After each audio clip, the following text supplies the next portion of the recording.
All right, big NBA game tonight as the Brooklyn Nets and the Boston Celtics face off, the top two teams in the Eastern Conference. Boston, of course, comes in with a 30-12 record, best record in the game, and a 4-game winning streak. Brooklyn has won 2 in a row, but it's going to be much tougher to keep that going without Kevin Durant, whom they now know will be out for at least a month with an MCL sprain. This is the second time in a year he's had the sprain, just on the other knee this time. But when you look at the numbers, it's really no surprise they're going to struggle without a man named Kevin Durant. That's an understatement. Over the last 2 seasons, they have a win percentage more than 300 points higher when KD plays, and he's played in all but 1 game this season, so he's been relatively healthy, but he missed a total of 27 last year. 21 of those were because of that other MCL. As we bring in Nets reporter Nick Friedell. And Nick, hello. Wednesday, Jacques Vaughn had a simple message for his team as they prepare for life without KD.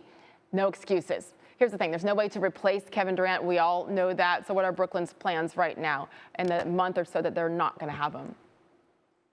Sage, it is Kyrie's show for the next month. He's the guy that is going to make everything go. His teammates have total confidence in him. He's been playing great since he came back off that suspension. As Chauncey Billups told me, our old colleague, a few months ago, Kyrie's a wizard out there.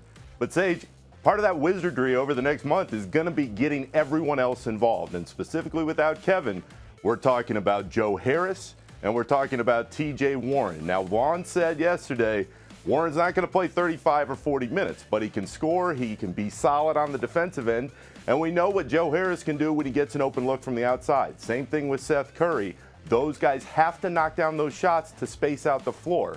All of that being said, aside from what Kyrie's going to do from a leadership standpoint, the guy I'm looking at is Ben Simmons.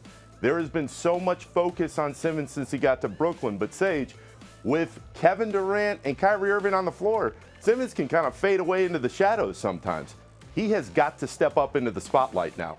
This is a guy who has the defensive ability to step up for Durant, and we know what he can do offensively in getting everyone else involved. This is not a guy who's going to drop 20 points every night, but he can get the offense going and take some of that pressure off Kyrie. And if Simmons does that in the next few weeks, along with getting contributions up and down the roster, the Nets will make it through by the time Durant gets back. Okay. His points, his field goal attempts, the lowest of his career. But again, I think it's a great point. That's with a Kyrie, with a Kevin Durant, where, of course, you got to spread that ball out. It'll be a huge test tonight against the best team in the NBA, the Boston Celtics. Nick Friedell from Brooklyn. Thank you.